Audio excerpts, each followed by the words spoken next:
Hello and welcome to Mathematical classes. How are you? I hope you are doing well. सभी लोगों की तैयारी अच्छी चल रही होगी। देखो अभी जो हम SSCGL के लिए मैथ्स की क्लासेस हमारे यहाँ चली रही हैं, उसके साथ साथ अभी जो हमारा एग्ज़ाम है, काफ़ी इंपॉर्टेंट एग्ज़ाम चल रहे हैं इस समय। जैसे कि देखो ईपी ट्रिपल पैट का एग्ज़ाम अभी आने वाला है, और रेलवे ग्रुप डी के तो एग्ज़ाम चल ही रहे हैं, काफ़ी लोगों के हो ही गए हैं। और अग्निवीर की परीक्षा है हमारे पास, और CISF का भी अभी एग्ज़ाम है, और दिल्ली पुलिस का भी अभी एग्ज़ाम है। ठीक है ना। तो इन एग्ज़ाम को देखते हुए हम एक GS की सीरीज स्टार्ट कर रहे हैं। ठीक है ना। और ये GS की सीरीज हम ऐसे स्टार्ट करेंगे, इसमें GS के हर सब्जेक्ट के सभी कॉन्सेप्ट हम क्लियर करा देंगे। ठीक है ना। सभी कॉन्सेप्ट क्लियर कराने के लिए हम थोड़ी सीरीज स्टार्ट कर रहे हैं, जिससे कि बच्चों को GS में दिक्कत नहीं आए। काफ़ी बच्चे कह रहे हैं कि सर मैथ हो जाती है, इंग्लिश भी हो जाती है हमारे पास, लेकिन GS नहीं हो पा रही, GS में बड़ी दिक्कतें आ रही हैं। ठीक है ना। तो हम सोच रहे हैं कि आप लोगों के लिए कुछ क्लासें ऐसी दे दी जाएं कि जिससे एग्जाम में 100% फंसे। ठीक है ना। 100% एग्जाम में आए। ठीक है ना। तो उसके हिसाब से हम पढ़ा रहे हैं आप लोगों के लिए। ठीक है ना। तो हमारी नज़र इसमें यूपी त्रिपुरा पैट का एग्जाम उस पर भी है, अग्निवीर पर भी है, दिल्ली पुलिस पर भी। ठीक है। और CISF पर भी है। बाकी SSC CGL में भी अब देखो मेंस में भी GS हमारी कर ही दी गई है। ठीक है ना। तो मेंस में यदि GS कर दी है, ठीक है, तो मेंस में जो भी GS हम करेंगे उसके हिसाब से भी हम पढ़ाने जा रहे हैं। ठीक है ना। तो GS काफ़ी इंपॉर्टेंट रोल है, उसको देखते हुए पढ़ा रहे हैं। अब मैं आपको हर सब्जेक्ट के थोड़े कॉन्सेप्ट हम क्लियर कराने की सोच रहे हैं। ठीक है ना। जैसे कि मान लो सबसे पहले हम इकोनॉमिक्स उठाएंगे। ठीक है ना। और इकोनॉमिक्स का हम क्या करेंगे कि इकोनॉमिक्स के जितने भी जरूरी कॉन्सेप्ट हैं, जो कि सभी वनडे एग्जाम में जिनकी जरूरत पड़ती है, चाहे कोई एग्जाम सही तुम्हारा ट्रिपल एस पैट का सही, SSC का सही, रेलवे का सही, बैंक का सही, चाहे इस समय EPPCL एग्जीक्यूटिव असिस्टेंट की वैकेंसी चल रही है वो सही। ठीक है। कोई भी एग्जाम हो, XYZ लेखपाल वगैरह, तो उन सभी एग्जाम में कुछ ही वीडियो देखने के बाद या कुछ ही क्लास देखने के बाद आराम से आप कर पाओ। ठीक है ना। इन क्लास का एक पर्पज हमारा और है। ये पर्पज ये है, देखो आप ऑफलाइन क्लास में तो आप GS पढ़ते ही पढ़ते हो। ठीक है ना। लेकिन ये क्लास मैं आपको इसलिए बना रहा हूँ कि आप जब एग्जाम देने जाओ, तो एग्जाम देने से पहले रास्ते में जाते समय या एग्जाम से पहले या एक दिन पहले रिवाइज करने के लिए, किसके लिए? रिवाइज करने के लिए आप क्या करोगे? रिवाइज करने के लिए एक बार में ही ये सब वीडियो देख लोगे। जैसे इकोनॉमिक्स की लगभग लगभग मैं 4 से 5 क्लास में पूरी इकोनॉमिक्स खत्म कर दूंगा, तो 4 से 5 क्लास आधे आधे पौन पौन घंटे की जो भी होंगी वो देख लोगे, तो पूरी इकोनॉमिक्स रिवाइज हो जाएगी। ऐसी पूरी पॉलिटी रिवाइज हो जाएगी, ऐसी पूरी हिस्ट्री रिवाइज हो जाएगी। ठीक है। ऐसे साइंस भी रिवाइज हो जाएगी। ठीक है ना। तो ऐसी हर वीडियो दे देंगे हम, जिससे कि आप 2 या 3 दिन में पूरी GS कवर करके देख के जा सको। ठीक है ना। और एग्जाम में क्वेश्चन भी आपके यहीं से पता करेंगे। ठीक है ना। तो ज़्यादातर लोग देख ही रहे हैं, सभी लोगों को नोट्स बना लेना और पढ़ लेना, और जब भी एग्जाम देने जाओ उससे पहले एक बार देख लो ये। ठीक है। तो इसके लिए सबसे पहले मैंने टॉपिक उठाया है इकोनॉमिक्स का उठाया है मैंने। इकोनॉमिक्स का टॉपिक मैंने इसलिए उठाया है कि देखो हिस्ट्री जो है, ज्योग्राफी है, हिस्ट्री है, ज्योग्राफी है और पॉलिटी है, ये बच्चे ज़्यादातर पढ़ ही लेते हैं। ठीक है ना। कभी कभी अपने हाथ से भी पढ़ लेते हैं, कोई बुक मिल गई होगी तो वहाँ से पढ़ लोगे, समझ में आ जाती है। ठीक है ना। लेकिन इकोनॉमिक्स जो है, तो इकोनॉमिक्स के जो टर्म है वो आपको समझ में नहीं आते हैं, है ना। क्योंकि इकोनॉमिक्स के टर्म जो है, जब तक किताब से पढ़ने पर इकोनॉमिक्स समझ में नहीं आएगी, जब तक आप किसी टीचर से नहीं पढ़ोगे। जब उसके फैक्ट जो उसके टर्म है, उसकी जो बुकैब है वो आप नहीं पढ़ोगे ढंग से, इकोनॉमिक्स के शब्दों के बारे में नहीं जानोगे, तो इकोनॉमिक्स आपको समझ में नहीं आएगी। ठीक है। लेकिन इकोनॉमिक्स का अच्छा रोल होता है SSC से ही या फिर कहीं से, पैट में भी 5 क्वेश्चन आ रहा है, हर एग्जाम में आते हैं। ठीक है ना। इस बार रेलवे NTPC हुआ था, उसमें भी इकोनॉमिक्स के क्वेश्चन आए थे, आपने देखा होगा। लेवल 2 का एग्जाम हुआ था, तो बहुत सारे क्वेश्चन थे, तो बच्चे परेशान हो गए थे, सर इकोनॉमिक्स के क्वेश्चन से हुए नहीं। लेकिन सिंपल सिंपल क्वेश्चन थे, बेसिक क्लास भी किसी ने कर ली होगी वो पूरा कर देगा। ठीक है। तो उसके देखते हुए इकोनॉमिक्स के मैं आपके सभी कॉन्सेप्ट क्लियर कराऊंगा इसमें, और आप देख लोगे तो आपके आज के बाद, इन क्लासेस देखने के बाद, कभी भी तुम्हारे इकोनॉमिक्स के क्वेश्चन कभी गलत नहीं होंगे। ठीक है ना। तो चलो हम इस क्लास को स्टार्ट करते हैं आपकी। ठीक है। तो इकोनॉमिक्स की क्लास में स्टार्ट कराएंगे। तो इकोनॉमिक्स हम कैसे पढ़ाएंगे वो समझो पहले तो। ठीक है ना। तो देखो इकोनॉमिक्स पढ़ाने का एक शेड्यूल है, वो शेड्यूल ऐसे है कि इकोनॉमिक्स जो हम आपको स्टार्ट कराएंगे वो 1929 से स्टार्ट कराएंगे। ठीक है ना। और 1929 से लेके हम 1947 तक पढ़ाएंगे, और 1947 से लेके फिर हम 1991 तक पढ़ाएंगे, और 1991 से लेके तो अब तक। ठीक है ना। फिर तो इकोनॉमिक्स जो होती है वो किससे रिलेटेड, करंट से रिलेटेड होती है, और डेली ये चेंज होती है। ठीक है ना। तो हम क्या करेंगे, जितनी भी स्टैटिक इकोनॉमिक्स वो हम पढ़ लेंगे, उसका जब करंट अफेयर पढ़ा करेंगे तो हमारे समझ में आया करेगी, ठीक है ना, कैसे कैसे क्या होती है। अभी करंट अफेयर पढ़ोगे इकोनॉमिक्स की तो आपके समझ में भी नहीं आएगा कब क्या हो गया, कैसे क्या हो गया, ठीक है ना, क्लियर। जब आप क्या करोगे, जब इकोनॉमिक्स पढ़े हुए होंगे, आपकी मतलब सब कॉन्सेप्ट क्लियर होंगे तो करंट भी आप आराम से समझ जाओगे, ठीक है ना। तो करंट अफेयर समझने के लिए भी क्या है, इकोनॉमिक्स बहुत जरूरी है। तो स्टार्ट 1929 से करेंगे, तो 1947 तक पढ़ेंगे, 1947 से लेकर 1991 तक पढ़ेंगे, और 1991 से लेकर अब तक की करंट पढ़ेंगे, ठीक है ना, अब तक की इकोनॉमिक्स पढ़ेंगे विद करंट की, ठीक है ना। ये डेटा क्यों इंपॉर्टेंट है, देखो ये डेटा इसलिए इंपॉर्टेंट है, ये डेटा मैंने इसलिए डाली है कि देखो 1929 में हमारे जो पूरी वैश्विक महामंदी आई थी, पूरे विश्व में क्या आई थी, महामंदी आई थी, ठीक है ना, वर्ल्ड में, ठीक है ना, जैसे वैश्विक महामंदी आई थी, पूरे विश्व में महामंदी हो गई थी। और जब बताओ जब महामंदी हो जाएगी तो हम क्या करेंगे, इकोनॉमिक्स में कुछ ना कुछ चेंज करेंगे। हमारा देश है, इस समय हम आराम से रह रहे हैं, चल रहे हैं, फिर रहे हैं, ठीक है ना।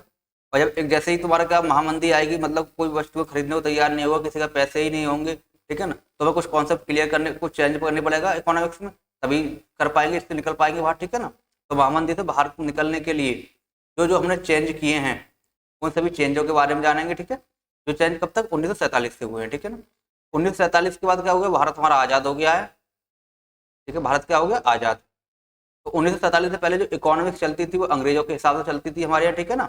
और 1947 से हमारा भारत आज़ाद हो गया।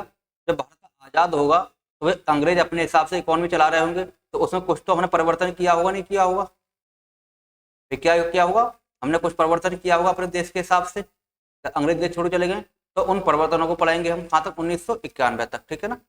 और 1991 डेट बन के लिए भाई देखो 1991 बहुत बड़ी डेट है, यहाँ तक क्वेश्चन भी काफी बनते हैं। 1991 में क्या हुआ था भारत में, पता होगा आपको, भारत में क्या आया था, आर्थिक संकट आया था, क्या आया था, आर्थिक संकट आया था, ठीक है ना। इकोनॉमिक, जो इकोनॉमिक क्राइसिस जिसको बोलते हैं, वो 1991 आया था। क्वेश्चन आ भी आता कई बार कि भारत में आर्थिक संकट कब आया, 1991 में आया, ठीक है ना।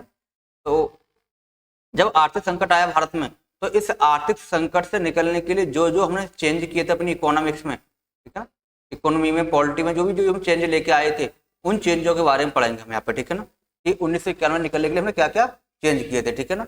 अगर इसमें हम देखें नॉर्मली, तो इस समय 1991 में हमारे जो वित्त मंत्री थे, जिनका नाम था डॉक्टर मनमोहन सिंह, जो हमारे पूर्व प्रधानमंत्री भी हैं अब, उनका बड़ा योगदान रहा था। तो उन्होंने कुछ रूल दिए थे, तुम्हें पता है, वो इकोनॉमिक्स से, ठीक है ना।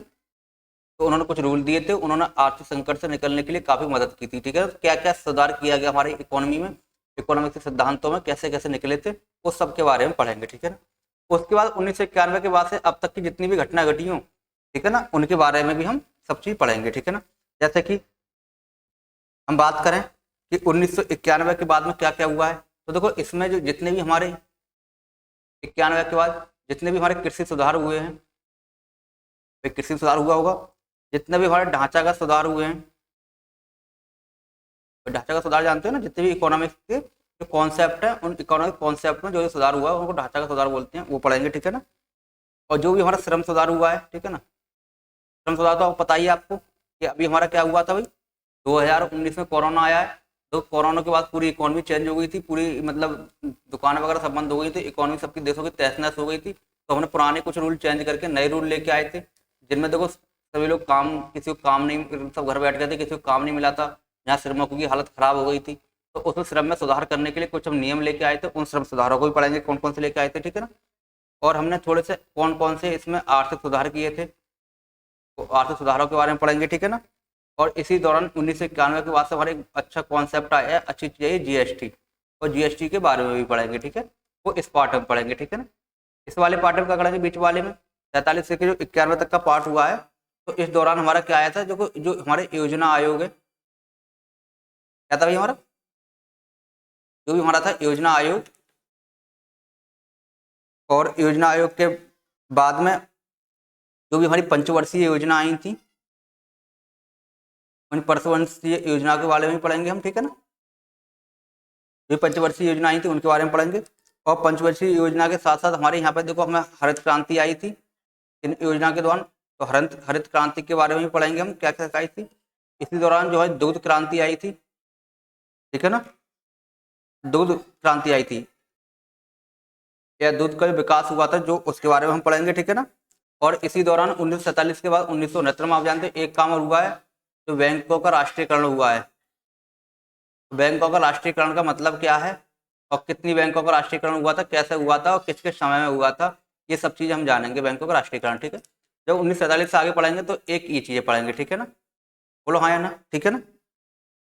और 1929 से लेकर 1947 में जो हम पढ़ेंगे वो पढ़ेंगे हम जो वैश्विक जो आर्थिक व्यवस्था है, पूरी वैश्विक जो आर्थिक व्यवस्था है, तो इसमें सुधार जो क्या क्या हुए थे उन सुधारों के बारे में पढ़ेंगे, ठीक है ना, इसके अंदर, ठीक है। और प्लस इसमें हम जानेंगे कि इस इकोनॉमी का जो इंट्रोडक्शन है वो इंट्रोडक्शन क्या है, ठीक है ना। इन चीज़ों को हम सबके पढ़ेंगे, ठीक है ना, सब चीज़ों को पढ़ते हुए चलेंगे, ठीक है। तो हमारा ये सिलेबस रहेगा और इन चीज़ों के बारे में धीरे धीरे जानेंगे। और आप देख रहे होंगे हर एग्जाम में यहीं से क्वेश्चन ज़्यादातर पूछे जाते हैं, ठीक है। उन सभी क्वेश्चनों को कवर करते हुए, सभी टॉपिक को कवर करते हुए हम आगे बढ़ेंगे, ठीक है ना, ठीक है। तो आज हम जो पढ़ेंगे वो हम वही पढ़ेंगे। सबसे पहले तो इसी में हम जानेंगे 1929 से लेके 1947 तक की जो जो सुधार हुए हैं और जो जो हमारे कॉन्सेप्ट हैं उन कॉन्सेप्ट के बारे में जानेंगे, ठीक है ना। और उससे पहले हम देखेंगे जो इकोनॉमिक्स हमारी है इनका इंट्रोडक्शन, इकोनॉमिक्स और जो इकोनॉमी है, तो दो चीज़ होती है, एक इकोनॉमिक्स एक इकोनॉमी। तो इनका हम इंट्रोडक्शन जानेंगे आज। तो आज की क्लास जो होगी हमारी, आज की क्लास, ठीक है। तो आज की क्लास में क्या क्या पढ़ने वाले हैं, इनका इंट्रोडक्शन पढ़ने वाले हैं। इंट्रोडक्शन के बाद प्लस इनके हम टाइप्स पढ़ेंगे, ठीक है ना, कि इकोनॉमी के टाइप्स क्या हैं, इकोनॉमिक्स के टाइप्स क्या हैं और इकोनॉमी के टाइप्स क्या हैं। फिर इस इकोनॉमी के हम सेक्टर पढ़ेंगे, सेक्टर बोलते हैं क्षेत्र को, इसमें कौन कौन से क्षेत्र होते हैं ये पढ़ेंगे, ठीक है। सबसे पहले फर्स्ट ये, और दूसरे नंबर सेक्टर पढ़ेंगे, ठीक है ना। और थर्ड नंबर पे हम इसमें हम आज आपको पढ़ाने वाले हैं, ठीक है ना, सेक्टर के बाद में वो हम आपको राष्ट्रीय आय पढ़ाएंगे। और राष्ट्रीय आय के अंदर जो जीडीपी है, जीएनपी है, ठीक है, एनडीपी है और हमारी जो एनएनपी है, ठीक है, इन सब में डिफरेंस है, वो डिफरेंस क्या है, ठीक है। इन सब के बारे में हम आज की क्लास में जानेंगे, ठीक है। तो आज हम इतनी चीज़ें पढ़ेंगे और काफ़ी अच्छी चीज़ें होंगी, ठीक है, आपको अच्छी समझ में भी आएंगे। क्लियर, बढ़ते हैं आगे थोड़े से, ठीक है ना। तो सबसे पहले हम इकोनॉमिक्स और इकोनॉमी के बारे में जान लेते हैं। देखो दो वर्ड होते हैं हमारे पास, एक होती है इकोनॉमिक्स और एक हमारे पास होती है इकोनॉमी। एक इकोनॉमिक्स है हमारे पास और एक क्या है, इकोनॉमी। तो पहली बात ये आती है, देखो इकोनॉमिक्स में और इकोनॉमी में डिफरेंस क्या है। इकोनॉमिक्स हमारे पास है और इकोनॉमी है, इसमें हमारा डिफरेंस क्या है, ठीक है ना। तो देखो इकोनॉमिक्स का जो मतलब होता है, ठीक है ना, तो देखो इकोनॉमिक्स होता है अर्थ और मिक्स मतलब होता है अध्ययन करना, ठीक है ना। तो इसका जो टोटल अर्थ निकल के आता है, इसको हम करते क्या है इकोनॉमिक्स में, जो मानव है, ठीक है, मानव की जितनी भी आर्थिक गतिविधियां हैं,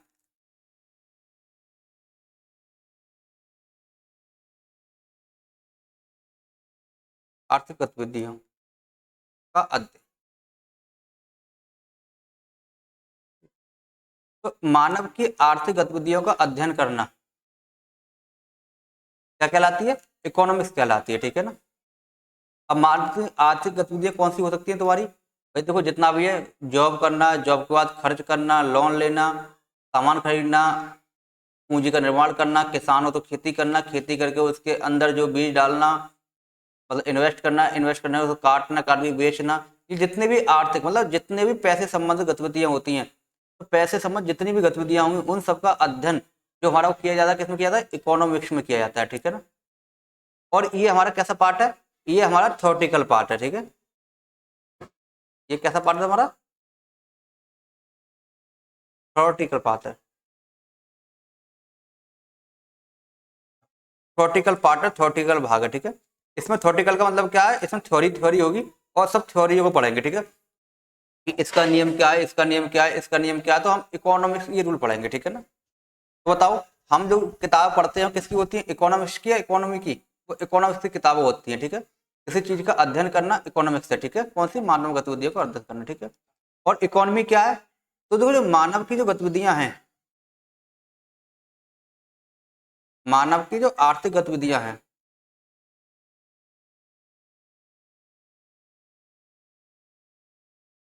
गतिविधियां, ठीक है ना, का जो क्रियाशील रूप है,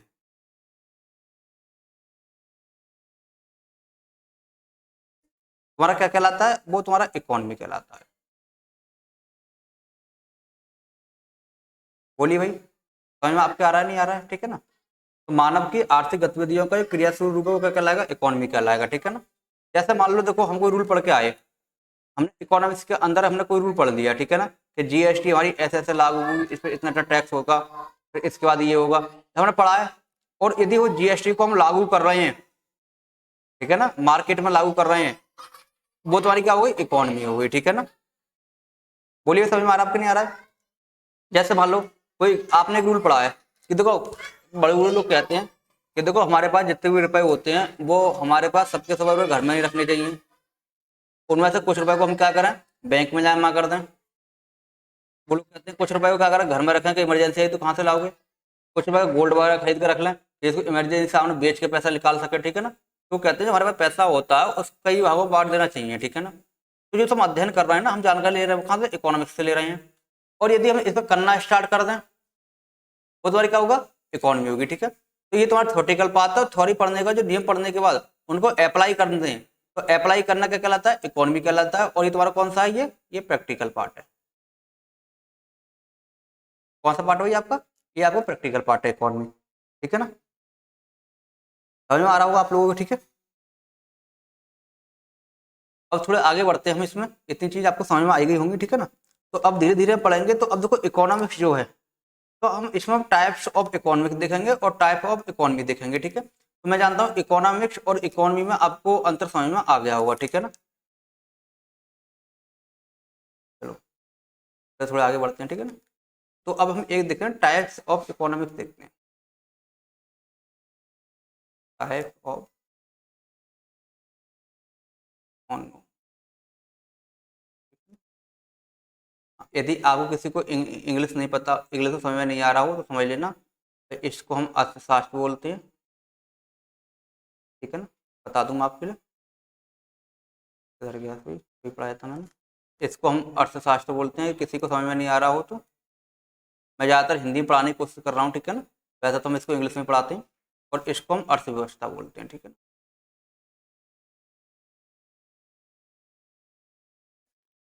अर्थ मतलब धन, शास्त्र मतलब अध्ययन करना, तो धन संबंधी गतिविधियों को अध्ययन करना।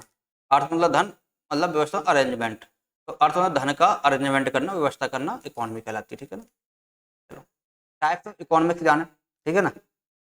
अब टाइप्स ऑफ इकोनॉमिक्स का मतलब क्या है, तो मैं तो बता दूं, इस इकोनॉमी को 1929 में हमारे पास क्या आई थी, महामंदी आई थी, ठीक है। इसको याद रखना है आपको, यहाँ तो बहुत चीजें चेंज होती हैं। तो 1929 में हमारे यहाँ क्या आई थी, महामंदी आई, ठीक है ना, ठीक है ना। और इसके बाद 1929 की महामंदी के बाद हमने क्या किया, जो इकोनॉमिक्स है इसको मैं दो भागों में बांट दिया। कितने भागों में बांट दिया, दो भागों में। एक तो हमने जिसका नाम रखा वो था मैक्रो,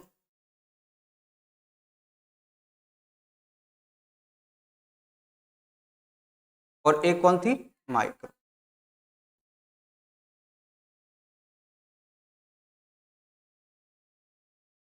ठीक है ना।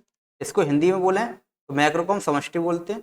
तो कुछ वर्ड तो ऐसे होते हैं जो हमारे लिए इंग्लिश में अच्छे लगते हैं, तो समष्टि बोलना अच्छा लगेगा क्या, इसको समष्टि अर्थशास्त्र बोलते हैं हम।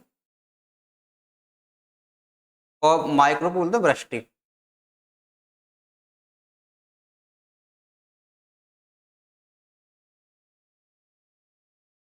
क्लियर। अब देखो हुआ क्या था, देखो 1929 में जब मंदी आई थी तो उस समय क्या हुआ था, हम क्या करते थे कि हम नॉर्मली देख लेते थे। इस समय हम करते थे कि तो एक व्यक्ति के पास कितने कितने रुपए हैं भैया, भाई हर व्यक्ति का 100 रुपए कमा रहा है, ठीक है ना। तो हमने देख लिया सही है, इनकम इसका खर्चा चल रहा है, कोई दिक्कत नहीं है और खर्चा चलने दो, ठीक है ना। हम पूरे देश की इनकम उस समय एक साथ नहीं देखते थे 1929 से पहले। प्रत्येक व्यक्ति अपने बारे में सोचता था कि तो मेरे पास 100 रुपये हैं, इसके पास 100 रुपये हैं, इसके पास 100 रुपये हैं, मतलब सबकी इनकम 100 हो रही है और खर्चा हमारा क्या चल रहा है, आराम से चल रहा है, ठीक है ना। और जब खर्चा हमारा आराम से चल रहा है तो व्यक्ति क्या सोचते थे, देश के बारे में नहीं सोचते थे, मतलब अपना अपना देखते थे, ठीक है ना। मतलब कहने का मतलब है हर व्यक्ति अपनी अलग अलग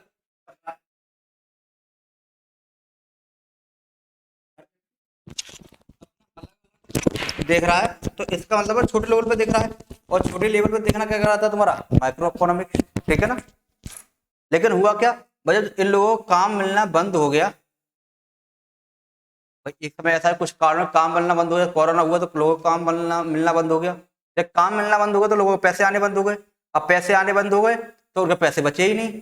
अब सामान कैसा खरीदें, जब सामान खरीदने वाला कोई नहीं है तो सामान क्या हो जाएगा, वही सस्ता हो जाएगा, और जब सामान सस्ता हो जाएगा तो कोई खरीदेगा नहीं, जब कोई खरीदेगा नहीं तो कंपनियां बनाएंगी नहीं। तो ये स्थिति यहाँ आ गई थी, ठीक है ना। फिर अब सरकार के लिए जिम्मा दिया गया कि देखो अपने अपने देशों की लोग जो हैं उनकी स्थिति को क्या करो, सही करो भी, ठीक है ना।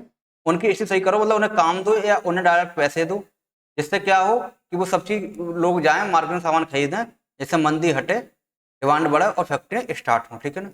अब सरकार बोली कि देखो हमारे पास तो पैसा है ही ना, तो लोग अपना अपना पैसा इकट्ठा कर रहे हैं, बड़े लेवल पर देखता ही नहीं है, हम पैसा कहाँ से लेके आए, ठीक है। तो उस समय हुआ था मैक्रो इकोनॉमिक्स का जन्म, कि भाई देखो अपनी अपनी नहीं, साथ साथ राष्ट्र की आय भी देखो, राष्ट्र की देखो और बड़े लेवल पे चीजें सोचो। जिस सरकार के पास पैसा यदि होगा तो हम पैसे सबको बांट देंगे और ये खत्म हो जाएगा, ठीक है। जैसा भी कोरोना आया भाई, तो कोरोना काल में क्या हुआ था, सभी लोग काम चले गए थे, तो सरकार ने क्या कर दिया, अनाज बांट दिया, सरकार ने 2-2 हज़ार रुपये बांट दिए, सरकार ने और भी बहुत काम कर दिए, ठीक है ना। जब सरकार के पास था तो कर दिए, सरकार के पास अगर ना होता तो कहाँ से करते, ठीक है ना। तब जमाना हुआ था किसका, मैक्रो इकोनॉमिक्स का, ठीक है। तो इसके बाद अर्थ बता दूं, देखो माइक्रो, माइक्रो मतलब होता है छोटा, क्या होता है, छोटा, ठीक है ना। तो देखो छोटे लेवल पर मानव की जो गतिविधियां हैं,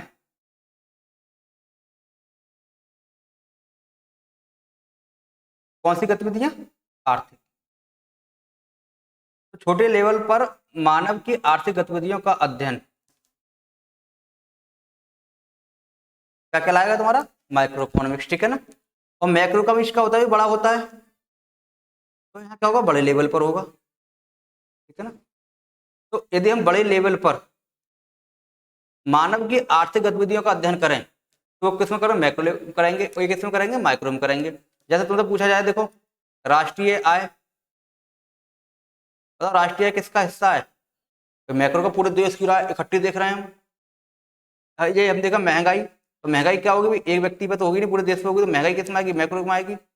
मंदी किस में आएगी, मैक्रो में आएगी, ठीक है ना। बेरोजगारी किस में आएगी, मैक्रो में आएगी। और इसमें क्या होता है, देखो राष्ट्रीय आय देखिए हमने, यदि हम देखें प्रति व्यक्ति आय, और हम प्रति व्यक्ति आय देखेंगे तो अब हम क्या देख रहे हैं, प्रति व्यक्ति की आय मतलब हर व्यक्ति की आय अलग अलग देख रहे हैं। तो छोटे लेवल पर अध्ययन कर रहे हैं, नहीं कर रहे हैं। तो यदि हम छोटे लेवल पर अध्ययन कर रहे हैं तो माइक्रो इकोनॉमिक्स, बड़े लेवल पर कर रहे हैं, राष्ट्रीय आय देख रहे हैं, महंगाई देख रहे हैं, मंदी देख रहे हैं, तो कौन सी आपकी, मैक्रो इकोनॉमिक्स है, ठीक है। तो जो ये बात थी, पहले हम प्रति व्यक्ति आय देखते थे कि भाई हर व्यक्ति कमा रहा है, खा रहा है, बहुत बढ़िया बात है, चलने दो। अब बताओ कमाना खाना एकदम बंद हो जाएगा, किसी कारण से कोरोना की वजह से कमाना खाना बंद हो गया, डेली आना जाना बंद हो गया, पैसा तो सहायता कितने की सरकार ने की, नहीं की। तो यदि आप राष्ट्रीय आय को नहीं बना के रखोगे तो सरकार भी क्या करेगी, कहाँ से सहायता करेगी, ठीक है ना। तो उस समय जन्म हुआ था मैक्रो इकोनॉमिक्स का, क्योंकि छोटे लेवल पर नहीं, बड़े लेवल पर देखो कोई बचत करो सरकार के लिए, कोई बचत करके भी दो, ठीक है ना। महंगाई भी कंट्रोल करो, मंदी भी कंट्रोल करो, बेरोजगारी भी कंट्रोल करो, ठीक है, तब तुम्हारी बनेगी, ठीक है। तो 1929 में महंगाई के बाद हमने इकोनॉमी में बहुत कुछ सीखा और काफी चीजें हमने क्या की है, यहाँ से चेंज भी की है, ठीक है ना। बड़ा आगे, तो देखो हमारा जो हुआ है मैक्रो इकोनॉमिक्स जो जन्म हुआ है 1929 के बाद में हुआ है, ठीक है ना, क्लियर। और इसका जो जन्मदाता कहलाते हैं, वो जन्म जनक कौन कहलाते हैं, मैक्रो इकोनॉमिक्स के यदि जनक तुमसे पूछा जाए तो इसके जनक कौन है, तो है मैनोर्ड केन्स, मैनोर्ड कीन्स। तो मैनोर्ड कीन्स हैं, वो कौन है, इसके जन्मदाता हैं, ठीक है ना। और मैनोर्ड कीन्स की एक किताब है, एक बुक है, एक किताब लिखी थी इन्होंने, उस किताब की वजह से ही जाने जाते हैं। इस किताब का नाम था the general theory of unemployment, sorry theory of employment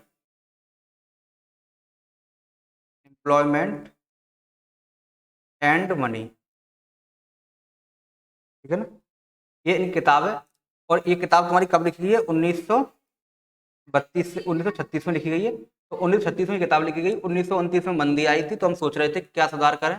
तो इस किताब में इन्होंने बताया था कि देखो हमें क्या है, छोटे लेवल पर नहीं बड़े लेवल पर अध्ययन करना चाहिए और ये चीज़ अध्ययन करना चाहिए, ठीक है ना।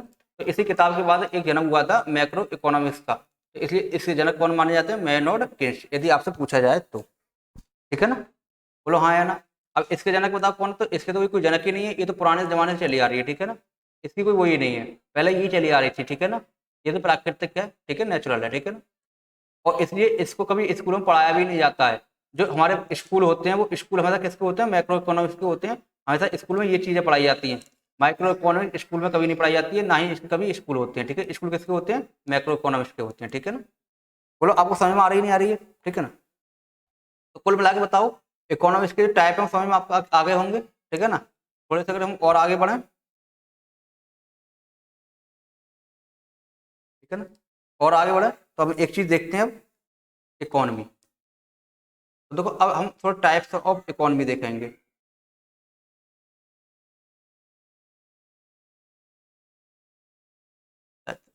टाइप्स ऑफ इकोनॉमी, ठीक है।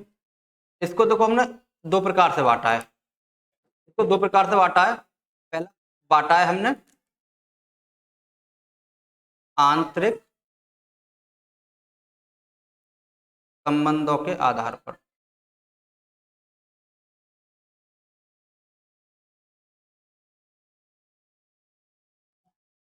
और जो दूसरा हमने बांटा है वो बांटा है अपना उत्पादन के आधार पर।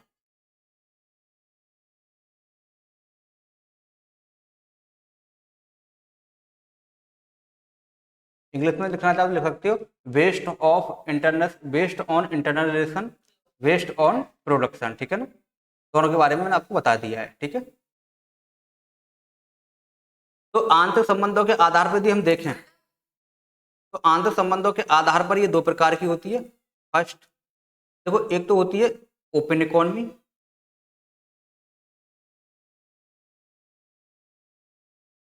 जिसको हम बोलते हैं खुली अर्थव्यवस्था। और सेकंड जो हमारी होती है वो होती है क्लोज इकोनॉमी, क्लोज इकोनो, जिसको हिंदी में हम बोलते हैं बंद अर्थव्यवस्था।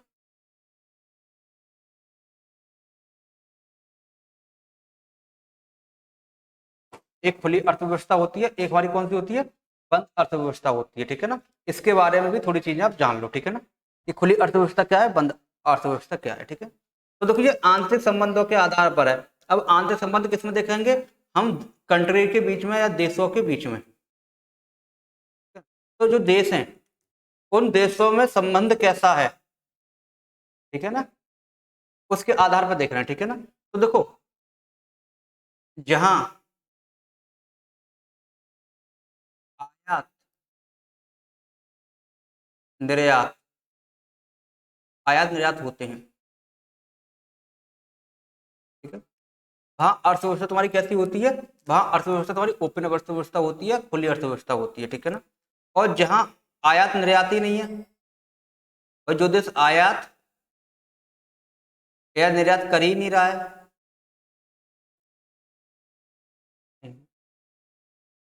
जहाँ आयात और निर्यात ही नहीं होते, तो वहां अर्थव्यवस्था कैसी होती है, क्लोज, मतलब ना वो सामान ले रहा है और ना सामान दे रहा है, ठीक है ना।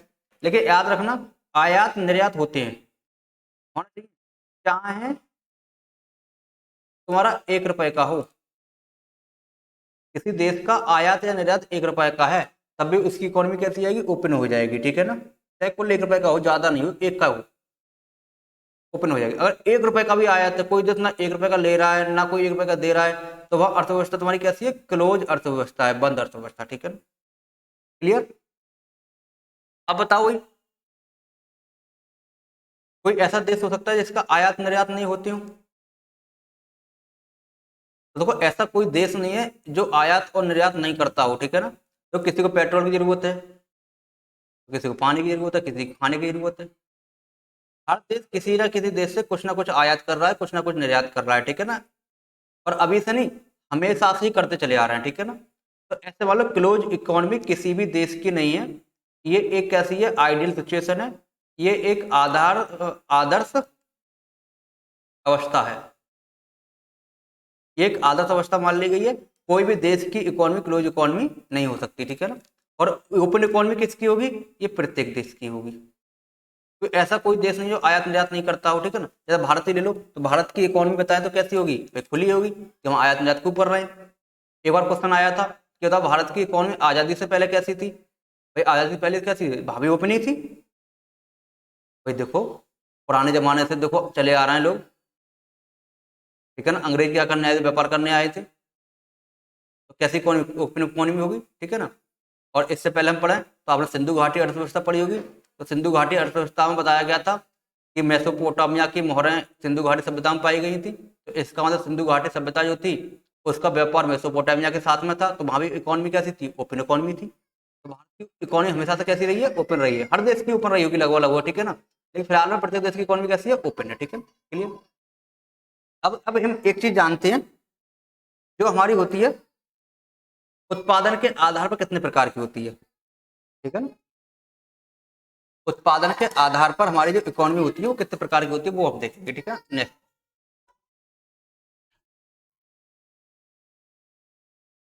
मैं थोड़ा सा इसको रेड पेन से लिख दूं, आपको अच्छा भी लगेगा। भाई ये था, आप लोगों की क्लास कैसी लग रही है। बस आप लोग कमेंट तो कभी करते ही नहीं हो, बताते भी नहीं हो, क्लास देख लेते हो बताते भी नहीं, ठीक है। तो देखो ये पैट का क्लास है, और पैट का पेपर सभी लोग दे रहे होंगे लगभग लगभग, और आपके जान पहचान में भी लोग दे रहे होंगे, ठीक है ना। इस क्लास को शेयर कर देना, ठीक है। मैं बता रहा हूँ, मैं सोच रहा हूँ ये वीडियो हमारी ज़्यादा तक लोगों को पहुँचेगी, ठीक है। हमारे जितने भी पुराने स्टूडेंट्स हैं जो हमसे नहीं मिल पा रहे हैं, पहले पढ़े हुए हैं, वो भी सब इस क्लास को देखेंगे। या आपके संपर्क में जो हमारे स्टूडेंट पुराने उनको पहुँचा जरूर देना, ठीक है ना। इसलिए सब लोग देख लें, सबका अच्छे नंबर बन जाए एग्जाम में। अपने पास नहीं रखनी, ज्ञान को जितना बांटोगे ज्ञान उतना ही बढ़ता है, ठीक है ना।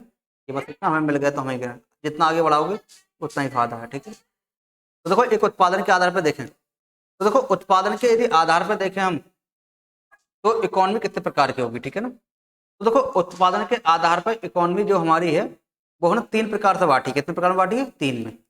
सबसे पहली जो है वो हमारी है मार्केट इकोनॉमी।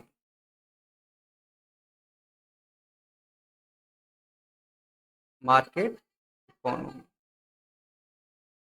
देखो मार्केट बेस्ड इकोनॉमी भी बोल सकते हैं, बाजार आधारित अर्थव्यवस्था, जिसको बोलते हैं हम बाजार अर्थव्यवस्था, उत्पादन के आधार पर, ठीक है। इसका मतलब क्या है, देखो इसका मतलब ये जो मार्केट इकोनॉमी होती है इसको बाजार अर्थव्यवस्था हम क्यों बोलते हैं वो समझो, ठीक है। तो देखो मार्केट इकोनॉमी में होता क्या है समझो। इस इकोनॉमी में जिस भी देश में ये इकोनॉमी होगी तो वहां का जो उत्पादन होगा प्लस जो वितरण होगा, जानते हो ना। तो कोई फैक्ट्री है, जैसा पेंसिल बनाने की फैक्ट्री है, तो पेंसिल बना रहे हैं तो उत्पादन, और बेच रहे हैं तो क्या होगा, उसका वितरण हो गया। तो उसका जो उत्पादन और वितरण जो होगा तो वो प्राइवेट सेक्टर के हाथ में होगा। किसके हाथ में होगा, प्राइवेट सेक्टर के हाथ में होगा। प्राइवेट सेक्टर करता है, ठीक है ना। इसमें गवर्नमेंट का कोई इंटरफेयर नहीं होता है। इंटरफेयर जानते हो ना, हस्तक्षेप। कोई भी हस्तक्षेप नहीं होगा, गवर्नमेंट कुछ नहीं करेगी, चुपचाप बैठ के आराम से देखती रहेगी भी क्या हो रहा है, ठीक है। उसको बोलते हैं हम बाजार आधारित अर्थव्यवस्था, ठीक है। कि इसमें जो उत्पादन होगा, कोई चीज बनेगी वही प्राइवेट सेक्टर बनाएंगे, वितरण होगा वही प्राइवेट सेक्टर बनाएंगे, ठीक है ना, क्लियर, ठीक है। अब इसमें होगा क्या, अब जो प्राइवेट सेक्टर बना रहे हैं, गवर्नमेंट तो बना नहीं रही है, तो प्राइवेट सेक्टर बना रहा है, गवर्नमेंट तो बना ही नहीं रही है। तो प्राइवेट सेक्टर, प्राइवेट व्यक्ति जिसकी कंपनी है, वो कंपनी वाला कौन सी चीजें बनाएगा बताओ। भाई कंपनी है किसी की, तो कंपनी वाला कौन सी चीज बनाएगा, तो कंपनी वाला उन चीजों की तो बनाएगा जिनकी मार्केट में डिमांड होगी। जिसकी डिमांड होगी कंपनी वाला उस चीज को बनाएगा, डिमांड होगी तो उसकी सप्लाई करेगा, वो बनाएगा। इसको इससे कोई मतलब नहीं है कि जो हमारे लोग हैं उन पर क्या असर पड़ेगा, ठीक है ना। जैसे मानो यदि डिमांड तुम्हारे पास शराब की है तो ये क्या बनाएंगे, ये शराब बनाएंगे, कोई रोकने वाला नहीं है, ठीक है ना। यहाँ जहाँ इन्हें प्रॉफिट दिखेगा वो बनाएंगे। मार्केट डिमांड में अगर जहर की आ जाए मान लो तो जहर ही बनाएंगे ये, ठीक है ना। ये कुछ और नहीं बना सकते। तो नहीं बना सकते, जो किसी लिए काम कर रहे हो तो इन्हें लाभ कमाना है ना, जो डिमांड होगी सप्लाई करेंगे, ठीक है ना। तो इसलिए बोलते हैं कि ये इकोनॉमी किस पर आधारित है, ये बाजार पर आधारित है। बाजार में डिमांड होगी तो वही चीज बनेगी, ठीक है ना। तो इसलिए बोलते हैं बाजार अर्थव्यवस्था, ठीक है ना। और दूसरी इसको हम एक नाम और बोल देते हैं, बोलते हैं डिमांड एंड सप्लाई इकोनॉमी। मतलब डिमांड को बोलते हैं मांग और सप्लाई को बोलते हैं पूर्ति। तो मांग और पूर्ति अर्थव्यवस्था भी इसको बोल देते हैं, ठीक है ना। मांग और पूर्ति अर्थव्यवस्था भी हम इसी को बोलते हैं, ठीक है ना, मार्केट इकोनॉमी को। क्लियर। तो इतनी चीजें तो आपके समझ में आ रही होगी, ठीक है ना। ठीक है, तो अब समझो इसके बारे में और बढ़ते हैं आगे। तो जो मार्केट इकोनॉमी थी, ठीक है ना, मार्केट इकोनॉमी जो थी ये हमारी, इसके बारे में कुछ पॉइंट बता दे रहा हूँ। फर्स्ट पॉइंट समझो, ये हमारी क्या है, विश्व की पहली औपचारिक, मैं कलर चेंज कर लेता हूँ इसका, पहली औपचारिक आर्थिक प्रणाली है। तो विश्व की पहली आर्थिक औपचारिक प्रणाली कौन सी है, मार्केट इकोनॉमी। दुनिया में कोई सी अर्थव्यवस्था नहीं थी उसमें मार्केट इकोनॉमी ही चलती थी, ठीक है ना। यदि आपसे इसके जनक पूछे कि इसके भाई जनक कौन रहे हैं, तो देखो इसके जनक जो हैं वो हैं एडम स्मिथ।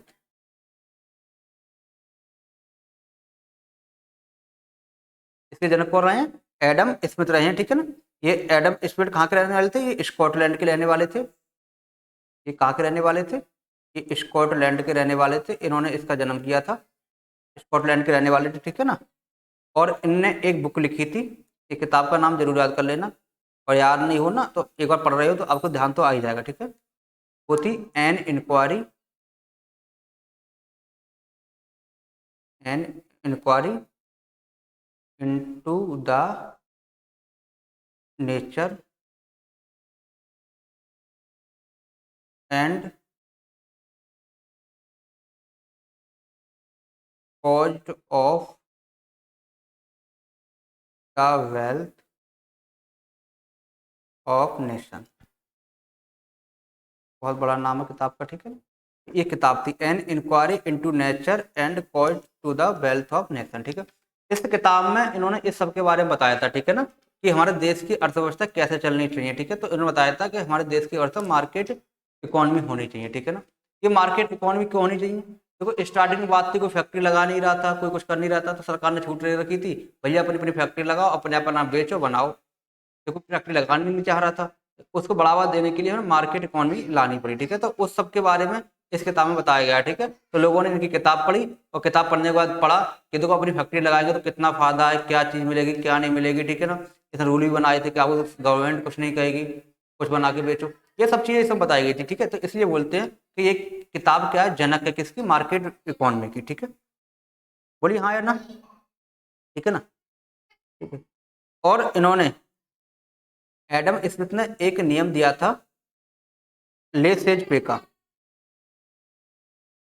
इनका एक रूल है, कहाँ लिखूँ मैं इनका, क्या लिख दे रहा हूँ, ठीक है।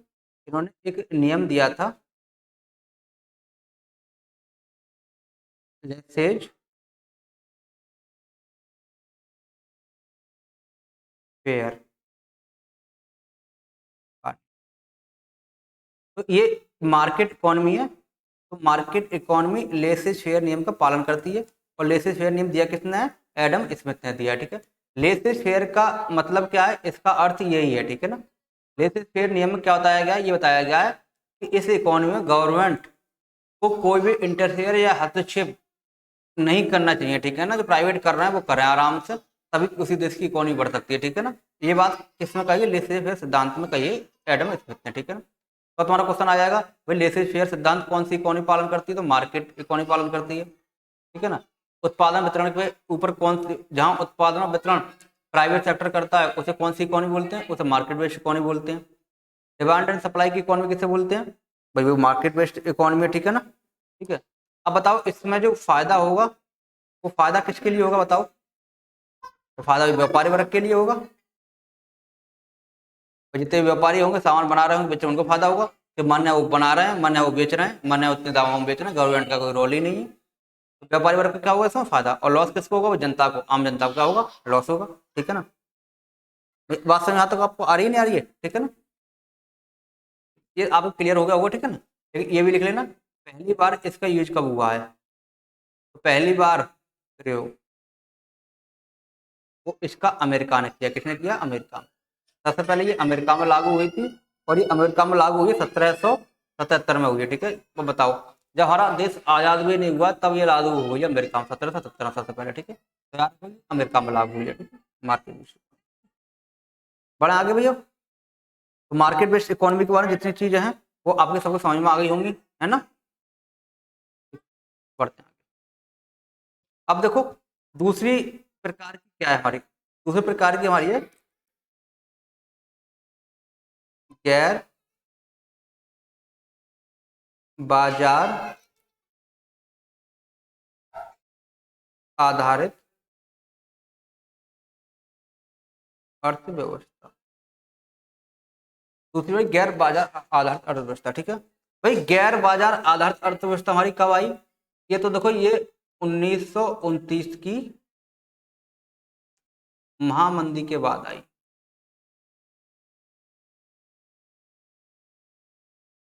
ठीक है, क्यों आई? देखो अब उस समय हमारी महामंदी हो गई थी 1929 में। 1929 से पहले हर देश में कैसी अर्थव्यवस्था चलती थी? वो बाजार आधारित अर्थव्यवस्था चलती थी। उसमें क्या होता था, मार्केट में यदि डिमांड है तो सामान बनता था, डिमांड नहीं है तो नहीं बनता था। ठीक है ना, अब बताओ हम महामंदी आ गई 1929 में, तो मार्केट में डिमांड क्या हो गई? बंद हो गई भाई, लोगों के पैसे नहीं लिए, सामान बिक नहीं रहा है। जब बिक नहीं रहा तो धीरे धीरे क्या इन्होंने प्राइवेट चीजों ने सामान बनाना बंद कर दिया। जब सामान बनाना बंद कर दिया भाई तो बिक ही नहीं रहा, क्यों बनाएंगे? तो आम जनता क्या होगी? परेशान भाई, क्या करे क्या खाए क्या पिए, पैसे है नहीं, सामान मिल नहीं रहा कहीं से, और गवर्नमेंट का कोई इंटरफेयर ही नहीं है। और गवर्नमेंट कह रही है हम कहाँ से करें, गवर्नमेंट कह रही है हम कहाँ से करें भाई। तो वहां पर गैर बाजार आधारित अवस्था का जन्म हुआ, और वहां कहा गया कि देखो एक काम करो, प्राइवेट सेक्टर को भगाओ। अब जो कंपनी है वो कंपनी जब प्राइवेट ने बनाना बंद कर दिया तो अब जिम्मेदारी किसकी है भाई? अब जिम्मेदारी सरकार की है नहीं है? अब बोला कि अब जिम्मेदारी सरकार की है, तो अब क्या करे सरकार? क्या करे? सरकार ही चीजों का उत्पादन करे, और सरकार ही क्या करे? वितरण करे। तो उत्पादन और वितरण गवर्नमेंट करे, गवर्नमेंट में फैक्ट्री लगाए और गवर्नमेंट ही उसको जनता तक, आम जनता तक आराम से चीजों को पहुंचाए, तब तो आम जनता को क्या मिलेगा? फायदा मिलेगा। तब वहां तक महामंदी क्या होगी? दूर होगी। भाई बात समझ में आप लोगों की आई नहीं आई? ठीक है, तो उत्पादन और वितरण की जिम्मेदारी किसको दे दी गई? सरकार को दे दी गई। क्लियर है, जब उत्पादन और वितरण की जिम्मेदारी सरकार को दी गई, ठीक है, तो वहीं से बाजार आधारित अर्थव्यवस्था खत्म हो गई। फिर कौन सी रहेगी? गैर बाजार आधारित। गैर बाजार का मतलब क्या है कि अब चीजें उत्पादन, अब चीजें मांग के हिसाब से नहीं बनेंगी, जिस चीज की मांग होगी उसके हिसाब से नहीं बनेंगी। अब सरकार को लगेगा कि जनता के लिए जरूरी क्या है, तो जनता के लिए जो चीजें जरूरी होंगी वो चीजें बनेंगी, और जनता के लिए नुकसानदायक चीजें होंगी वो चीजें नहीं बनेंगी। ठीक है, इसका मतलब ये है। ठीक है ना, और जो गैर बाजार अर्थव्यवस्था दी थी वो हमारे इसके जो जनक हैं वो कार्ल मार्क्स हैं। कार्ल, इसके जनक कौन है भाई? कार्ल मार्क्स हैं। ठीक है ना, और कार्ल मार्क्स ने क्या किया था? इस गैर बाजार अर्थव्यवस्था को भी उन्होंने दो भागों में बांट दिया। कितने भागों में बांट दिया था भाई? समझो दो भागों में बांट दिया था। कितने में? दो में। कितने? कार्ल मार्क्स ने। ठीक है, कार्ल मार्क्स ने कहा था कि देखो, नंबर फर्स्ट बताया था इसको समाजवादी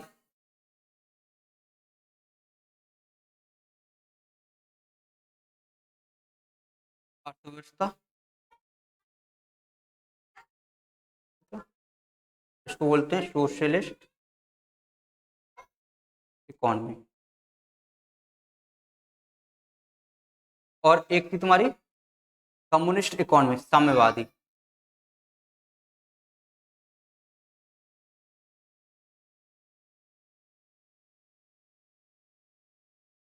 इसको बोलते हैं कम्युनिस्ट।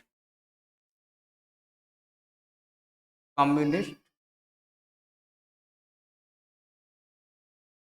दो भागों में बांट दिया, ठीक है ना। इन्होंने कहा क्या था, देखो समाजवादी अर्थव्यवस्था का मतलब क्या है, तो देखो जिसमें जितने भी प्राकृतिक संसाधन है हमारे, जितने भी प्राकृतिक संसाधन है, उन प्राकृतिक संसाधन पर जो अधिकार होगा वो किसका होगा, गवर्नमेंट का होगा। गवर्नमेंट चाहेगी तो उन संसाधनों पर अधिकार करेगी, उनको उनका यूज करेगी, ठीक है, जितना चाहेगी उतनी मात्रा में यूज करेगी, ठीक है ना, क्लियर। और कम्युनिस्ट का मतलब क्या है कि यहाँ पर प्राकृतिक संसाधन है,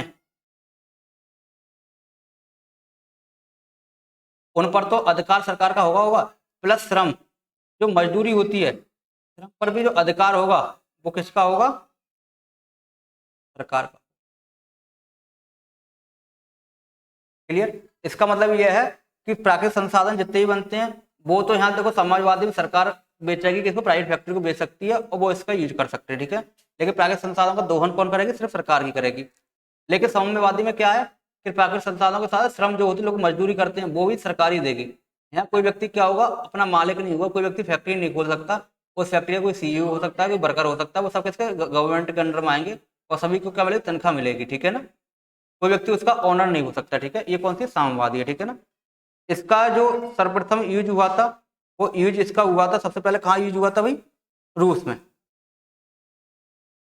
और इसका यूज हुआ था सर्वप्रथम हुआ था चाइना में, इसलिए इसको हम चाइना मॉडल बोलते हैं और इसको हम क्या बोलते हैं, रूस मॉडल, ठीक है ना। और आज भी देखें तो आज भी समाजवादी रूस की अर्थव्यवस्था कैसी है, समाजवादी सोशलिस्ट है, और चाइना की अर्थव्यवस्था कैसी है, साम्यवादी है। आज भी इनकी अर्थव्यवस्था समाजवादी और साम्यवादी ही है, रूस की समाजवादी और चाइना की साम्यवादी, ठीक है ना, क्लियर। तो अब बताओ भाई, गवर्नमेंट ही बना रही है, गवर्नमेंट ही बेच रही है, तो बताओ इसमें फायदा किसको मिलेगा, तो इसमें फायदा आम लोगों को होगा। भाई आम लोगों को फायदा क्यों होगा, भाई आम लोगों को इसलिए फायदा होगा, सुनो, यह सरकार की फैक्ट्री है, सरकार ने इस फैक्ट्री से उत्पादन किया और उत्पादन का जो लाभ मिलेगा, उस लाभ को सरकार क्या करेगी, फिर उसको जनता में बांट देगी भाई, नई फैक्ट्री लगा देगी, तो लौट के जनता को ही तो मिल रहा है, किसी एक पर्सनल व्यक्ति को तो नहीं जा रहा है। यदि किसी एक व्यक्ति की फैक्ट्री होती तो इससे मान लो 100 करोड़ कमाए उसने, तो ये 100 करोड़ कमा के ये तो अमीर हो जाता, ये 100 करोड़ कमा क्या हो जाता, ये तो अमीर हो जाता, बाकी लोग गरीब रह जाते। लेकिन यहाँ क्या है, यहाँ जो उत्पाद, यहाँ सबको अपनी सैलरी मिल रही है और अपने खर्चे चल रहे हैं सबके, सब लगभग क्या है, बराबर ही है, ठीक है ना। कोई इतना ज्यादा आगे नहीं निकल जाएगा, ना कोई इतना पीछे रह जाएगा, सब लगभग बराबर ही चलेंगे। और इसमें क्या होगा कि जो उत्पादन होगा, जो लाभ होगा, वो सरकार को होगा, सरकार मतलब किसको होगा, जनता को होगा, ठीक है ना। जैसे मान लो भाई, अगर तुम चीनी को लेने जाओ, तो चीनी देखो अभी दुकान से लेने जाओगे 50-60 रुपए किलो मिलेगी, और वही चीनी जो सरकारी गल्ले की दुकानें होती हैं, इसमें जिसको सरकारी गल्ले की दुकानें सब मिलती है, वहां लेने जाओगे तो 12-13 रुपए किलो मिल जाएगी। सरकारी दुकान सस्ती क्यों मिल रही है, बाहर महंगी क्यों मिल रही है, समझ रहे हैं ना। तो वही सरकारी, तो बताओ इसमें किसको फायदा हो रहा है, सरकारी में पब्लिक को हो रहा है, ठीक है। तो इसमें आम लोगों को क्या होता है, फायदा होता है, ठीक है। तो ये कौन सी वाली गैर बाजार आधारित अर्थव्यवस्था थी, ये दो प्रकार की थी, ठीक है। आगे बढ़े, ठीक है, तो आगे बढ़ते हैं, एक और देखते हैं। अब देखो इसके बाद जो हमारी हुई है वो आई है मिक्स्ड इकोनॉमी।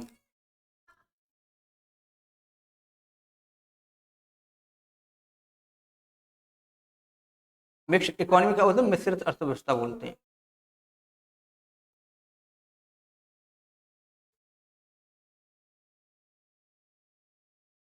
मिक्स्ड इकोनॉमी मतलब मिश्रित अर्थव्यवस्था, ठीक है। मिश्रित अर्थव्यवस्था में क्या होता है भाई, ठीक है। मिश्रित अर्थव्यवस्था में क्या होता है, समझो, तो देखो इसमें क्या होगा, इसमें जो होगा उत्पादन प्लस जो वितरण होगा, वो तो प्राइवेट सेक्टर करेगा, क्या करेगा, प्राइवेट सेक्टर। और सरकार क्या करेगी, सरकार कुछ नियम बना सकती है,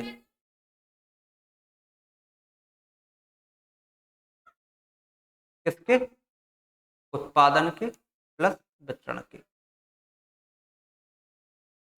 तथा उस क्षेत्र को अपने पास रख सकती।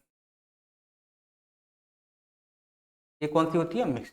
मतलब यहाँ प्राइवेट सेक्टर का भी रोल है और सरकार का भी रोल है, मतलब दोनों क्या मिश्रण है, इसलिए इसको मिक्स अर्थव्यवस्था बोलते हैं। ठीक है ना? ठीक है। जैसे मान लो भाई भारत की अर्थव्यवस्था कैसी है, तो भारत की यदि अर्थव्यवस्था हम देखेंगे तो भारत की अर्थव्यवस्था कैसी है? मिक्स ही है इस समय। कैसी है? Mix economy.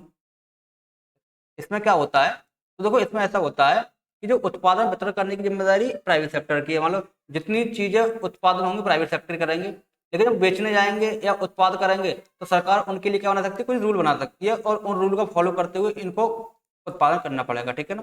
जैसे मान लो हमें गुटखा बनाना है, गुटखा बनाना है, तो गुटखा बनाना है, तो यदि यहाँ देखो मार्केट बेस्ड इकोनॉमी होती तो गुटखा की यदि मार्केट डिमांड है तो फैक्ट्री वाले गुटखा बनाते, सरकार इसमें कोई रोक टोक नहीं कर सकती। ठीक है ना? तो मार्केट बेस्ड में यही तो था। और हमने दूसरे नंबर पढ़ाई थी कौन सी? Non market based. तो इसमें क्या सरकार करती है, तो सरकार को लग रहा है कि गुटखा भाई जनता के लिए लाभदायक नहीं है, नुकसानदायक है, सरकार इसको क्या कर सकती है? बंद कर सकती है कि हम इसे बनाएंगे ही नहीं। ठीक है? कभी देखा है सरकारी कोटे गुटखा शराब मिलती हो? नहीं मिलती है ना। तीसरी चीज, अब मिक्स इकोनॉमी है तो अब इसका उत्पादन सरकार प्राइवेट करेगा, मतलब प्राइवेट करेगा। मार्केट में डिमांड है तो प्राइवेट तो करेगा ही, बोलो मार्केट में डिमांड आ रही है हम तो करेंगे करेंगे, लेकिन सरकार कहेगी भाई एक मिनट रुक जा, तो इसका उत्पादन तो कर रहा है, लेकिन एक काम कर भाई, देखो गुटखा पे बिच्छू लिख दे, बिच्छू छाप दो और इस पे लिख दे गुटखा खाने से कैंसर होता है। ठीक है ना? प्राइवेट वाला कहेगा हाँ बिल्कुल लिख देंगे भाई हम।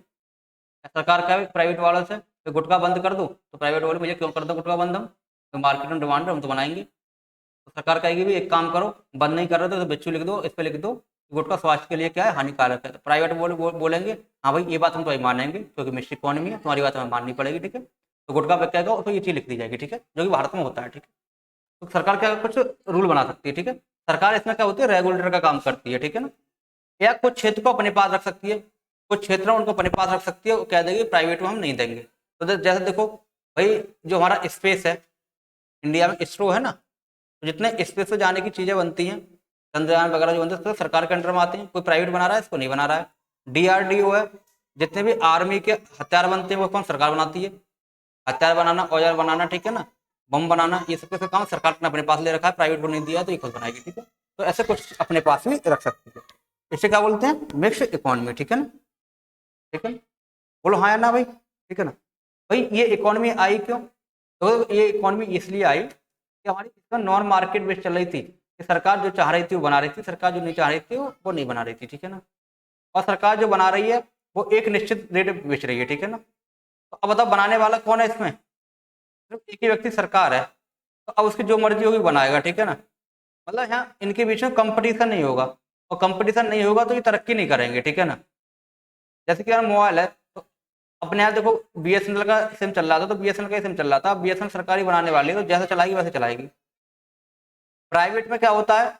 मार्केट बेस्ड में अलग अलग फैक्ट्री आ जाती है, किसी ने वोडाफोन बना दिया, किसी ने जियो बना दिया, किसी ने एयरटेल बना दिया, तो इनमें आपस में कंपटीशन हुआ, और कंपटीशन होगा तो ये इससे बेहतर करने की सोचेगा, ये इससे बेहतर करने की सोचेगा, ये इससे बेहतर करने की सोचेगा, तो आपस में कंपटीशन होगा, वह कंपटीशन होगा तो आगे क्या होगी? तरक्की होगी, और नई नई चीजों की क्या होगी? खोज होगी। ठीक है?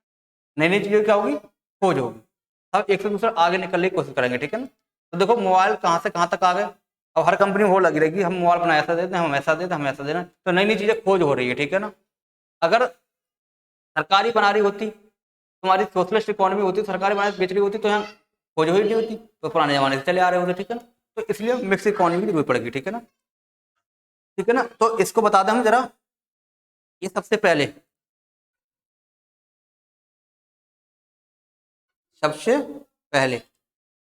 लगभग 1944 से लेकर 1945 के आसपास ये फ्रांस ने अपनाई थी। किसने अपनाई थी? फ्रांस ने। तो सबसे पहले ये फ्रांस ने अपनाई थी, और लगभग 1980 के बाद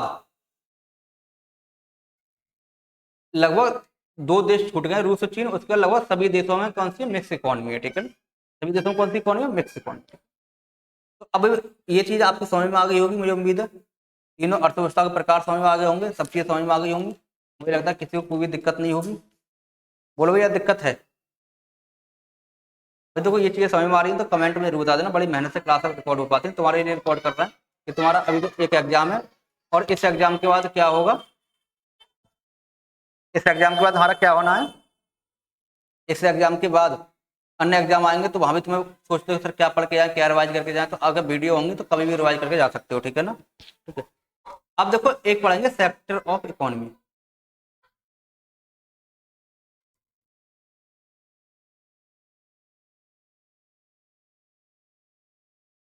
मतलब होते हैं अर्थव्यवस्था के क्षेत्र, अर्थव्यवस्था के क्षेत्र। तो अर्थव्यवस्था के क्षेत्र क्या होते हैं, ठीक है ना। तो देखो अर्थव्यवस्था के क्षेत्र क्या है, तो देखो अर्थव्यवस्था जो है, जो हमारा पैसा है या जो मानव की गतिविधियां हैं, मानव की गतिविधियां हैं के संबंध पैसे संबंधित, वो अलग अलग क्षेत्र में है, ठीक है ना। अलग अलग क्या है, क्षेत्र में है।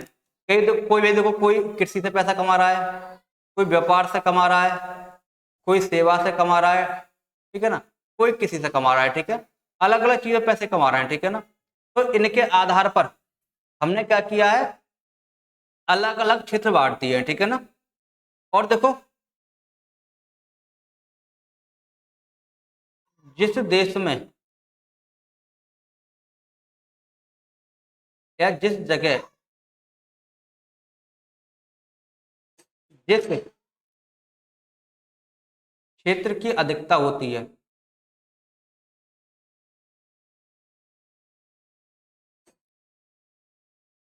उसे कोई क्षेत्र का नाम दिया जाता है, ठीक है ना। या मान लो जो जीडीपी है हमारी, जीडीपी में 50% जो इनकम हो रही है, जीडीपी क्या राष्ट्रीय आय, जीडीपी में जितनी 50% से अधिक जिस क्षेत्र में इनकम हो रही है तो उसका नाम वही पड़ जाता है, ठीक है ना। ठीक है, जैसे इसको हमने 5 भागों में बांट रखा है। एक तो प्राथमिक क्षेत्र, प्राइमरी क्षेत्र बोलते हैं, प्राइमरी क्षेत्र, या इसको प्राथमिक क्षेत्र भी बोल सकते हैं। नंबर जो दूसरा होता है वो द्वितीय क्षेत्र होता है, इसको सेकेंडरी क्षेत्र भी बोल सकते हैं, द्वितीय क्षेत्र। और तीसरा जो हमारा होता है उसको हम क्या बोलते हैं, तृतीय क्षेत्र बोलते हैं, ठीक है। 3 क्षेत्रों में बांटा है मुख्यतः, कितने बांटा, 3 क्षेत्रों में बांटा है हमने, ठीक है ना। प्राइमरी क्षेत्र का मतलब क्या है, ठीक है ना। तो देखो प्राइमरी क्षेत्र में हमारी आती है प्राकृतिक चीजें, तो प्राकृतिक चीजें, प्राकृतिक चीजें जैसे कृषि है, मछली पालन है ना? कृषि है, मछली पालन है, कीट पालन है, सब्जियां वगैरह जो भी चीजें हैं उन सब से, ठीक है ना। यदि कृषि या मछली पालन से, ठीक है ना, इनकी यदि अधिकता है तो उसको बोलते हैं प्राइमरी क्षेत्र, ठीक है ना? तो जितनी भी प्राकृतिक चीजें हैं वो सब किस में आती है, प्राइमरी क्षेत्र में आती है, ठीक है ना।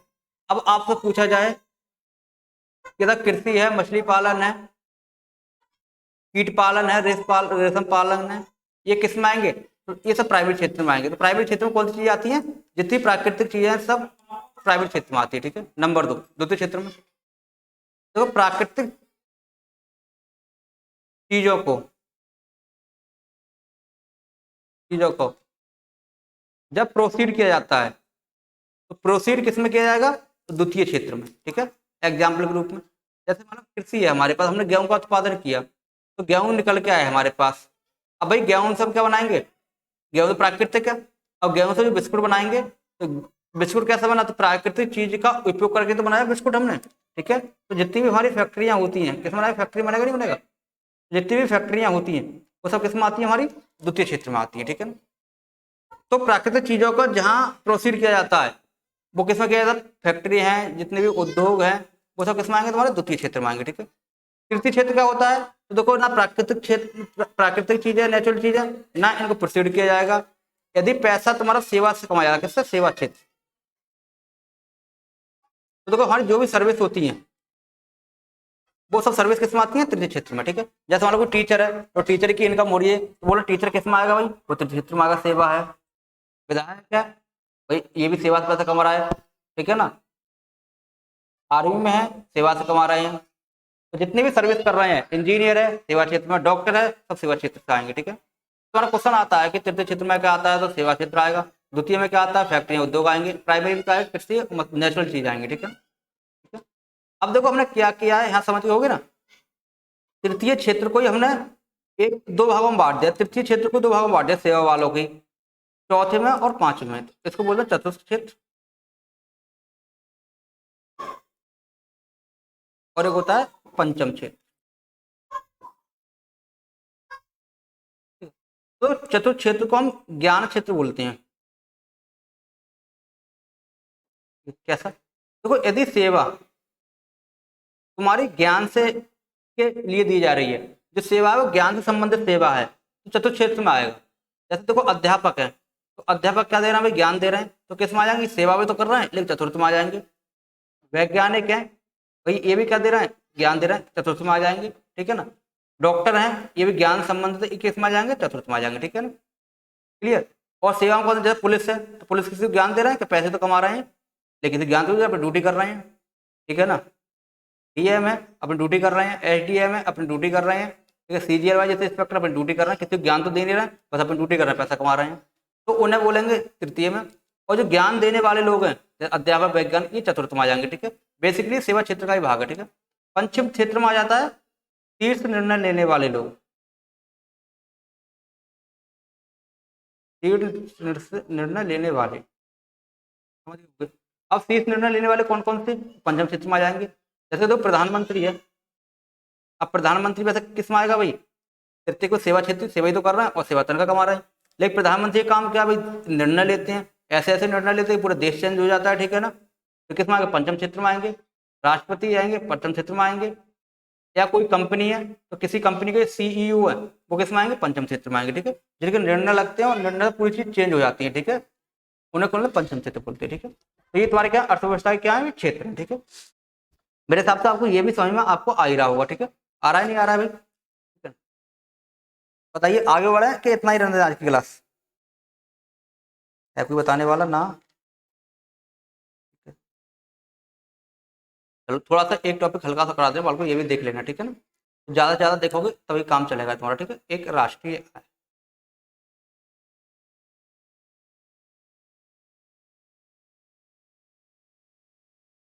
National income,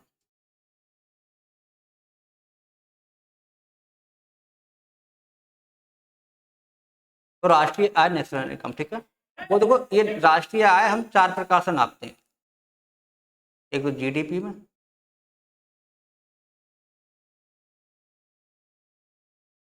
GDP नापेंगे। नंबर दो किस में नापेंगे, एनडीपी में।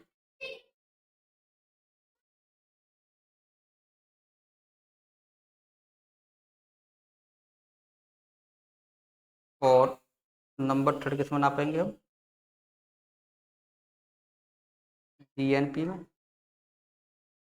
और नंबर फोर पर नापते हैं एनएन। तो राष्ट्रीय आय को नापने के चार क्षेत्र हैं, इनकी फुल फॉर्म जरूर पूछी जाती है। तो जी का तो मतलब होता है ग्रोथ,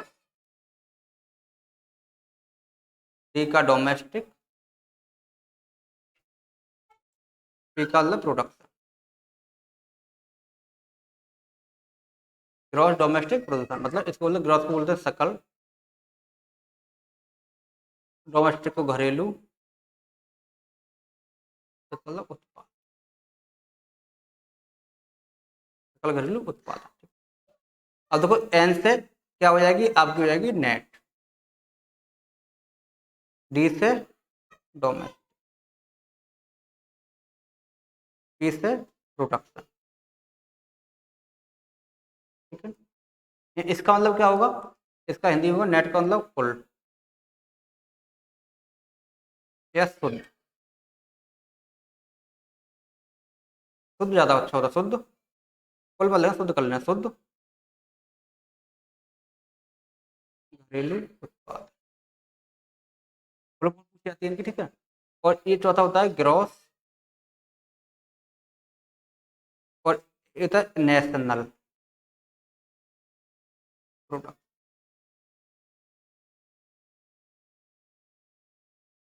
इसको बोलते हैं सकल राष्ट्रीय उत्पाद। और एन का मतलब जानती है नेट हो जाएगा, ये वाला एन का मतलब नेशनल, पी का मतलब प्रोडक्शन, मतलब शुद्ध। इसकी इंग्लिश अपना बना लेना, हिंदी में लिख देना शुद्ध राष्ट्रीय, ये फुल फॉर्म। तो 3-4 चीजों में नापते हैं इनको। अब हम कैसे कैसे नापते हैं वो चीज और समझनी है आपको, ये तो फुल फॉर्म होगी, ठीक है।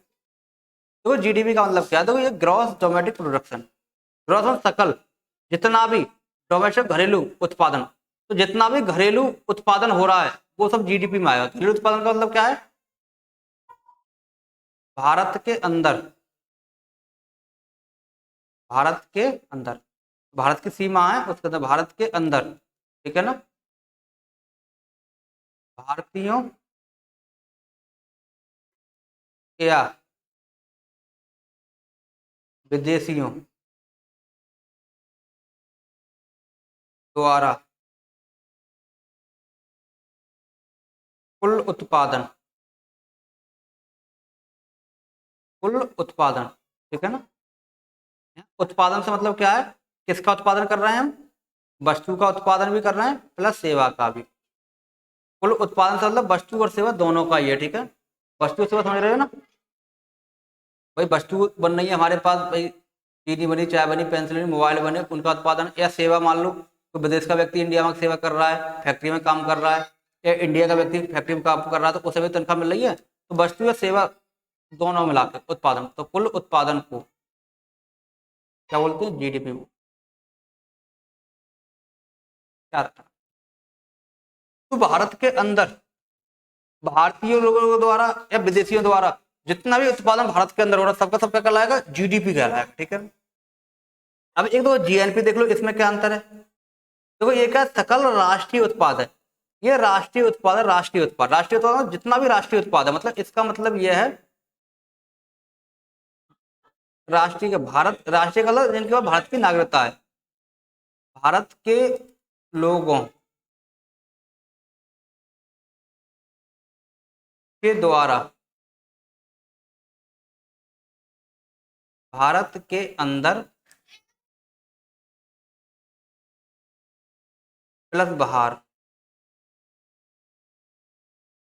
कुल उत्पादन, उत्पादन किसका भाई, वस्तु का भी और सेवा का भी, कुल उत्पादन क्या कहलाएगा तुम्हारा, जीएनपी कहलाएगा, ठीक है। दोनों में अंतर समझ लेना, ठीक है ना।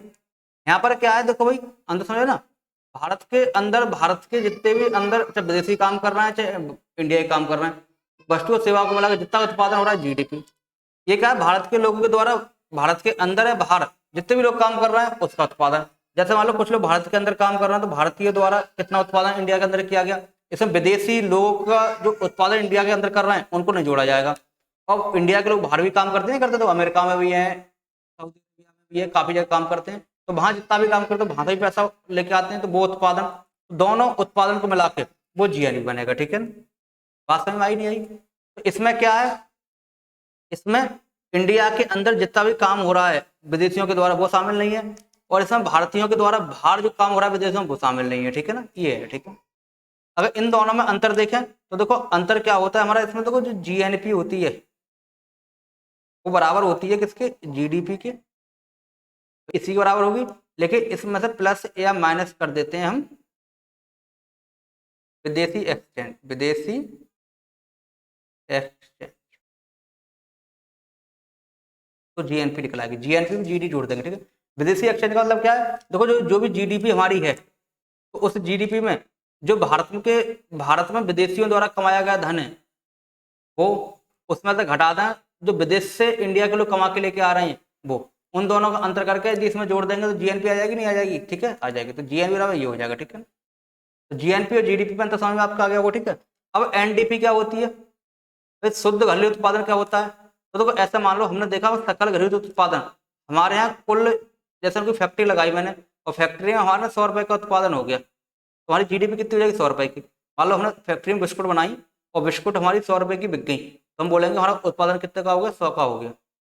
लेकिन बताओ कि वास्तव में भी उत्पादन 100 का हुआ है, वास्तव में तुम्हारी इनकम 100 रुपए की हुई है क्या? तो वास्तव में इनकम 100 रुपए की नहीं हुई है। क्यों नहीं हुई है? कि देखो हमारी मशीन अभी तो चली है, इसमें नहीं चली है। जो हमने मशीन मान लो 1 साल बाद लगा के खड़ी करी है, तो उस मशीन की थोड़ी घिसाई हुई है ना, हुई है। तो मशीन हमने आज नहीं लगाई है तो पता है 1 साल चलेगी या 10 साल चलेगी, 10 साल बाद मशीन खत्म हो जाएगी नहीं हो जाएगी? तो हम करेंगे क्या कि मशीन मान लो हमने 1 लाख की लगाई और 10 साल बाद खत्म हो रही है, तो इसका मतलब 1 साल 10,000 रुपये जा रहे हैं उसके, तो 10,000 रुपये इस वक्त माइनस करोगे नहीं करोगे? ठीक है ना। तो जो एनडीपी क्या होती है, तो एनडीपी क्या होती है, जीडीपी तो हम लेंगे ही लेंगे, इसमें माइनस कर देंगे घिसावट, जितना ये मशीनों की घिसावट है उस घिसावट को माइनस कर देंगे तो तुम्हारी एनडीपी आ जाएगी। तो शुद्ध इनकम आ जाएगी नहीं आ जाएगी बताओ, बताइए हाँ या ना। और एनएनपी निकालेंगे तो देखो ये एनएनपी किसके बराबर होगी, वही हुई है जीएनपी, में से माइनस कर देंगे क्या, घिसावट।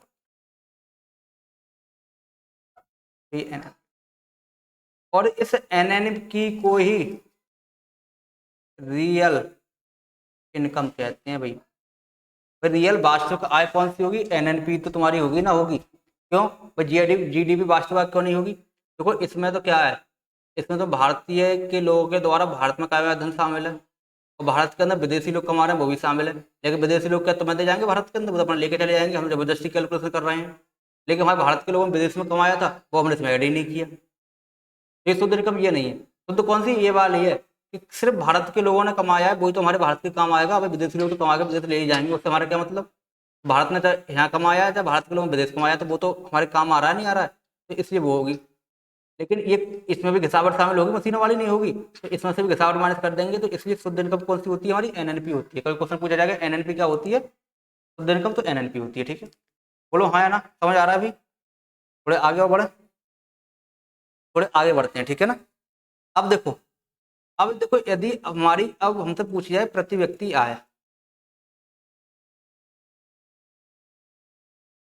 हाँ एक चीज इसमें और रहेगी बताने को यार मुझे, हाँ, तो जो कुल उत्पादन देखते हैं, तो कुल उत्पादन किसका देखते हैं, एक कुल उत्पादन 1 वर्ष का देखते हैं।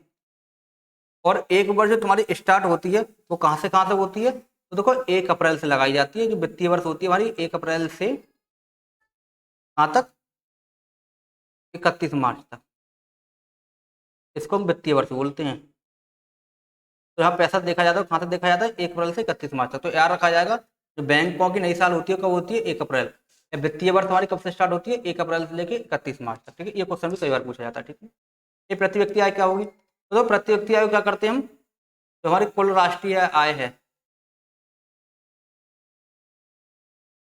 उसको जनसंख्या से माइनस कर दो, पूरे देश की इनकम कितनी है, जनसंख्या कितनी है, प्रति व्यक्ति आय आ जाएगी नहीं आ जाएगी, ठीक है ना। और आपको रियल निकालनी है, रियल में प्रति व्यक्ति आय देखनी है, तो क्या करोगे, तो राष्ट्रीय आय कौन सी वाली लोगे, तो जीडीपी राष्ट्रीय आय, एनडीपी भी राष्ट्रीय आय है, जीएनपी भी राष्ट्रीय आय है, तो एनएनपी भी राष्ट्रीय आय, लेकिन शुद्ध आय कौन सी, एनएनपी तो है हमारी शुद्ध, और एनएनपी बटे जनसंख्या कर देंगे, शुद्ध प्रति व्यक्ति आय आ जाएगी। ठीक है, इसको समझ लेना। बोलो भाई, समझ में आ रहा होगा आपको, कोई दिक्कत नहीं आ रही होगी, ठीक है ना। आ रहा समझ में, नहीं आ रहा है बताओ भाई।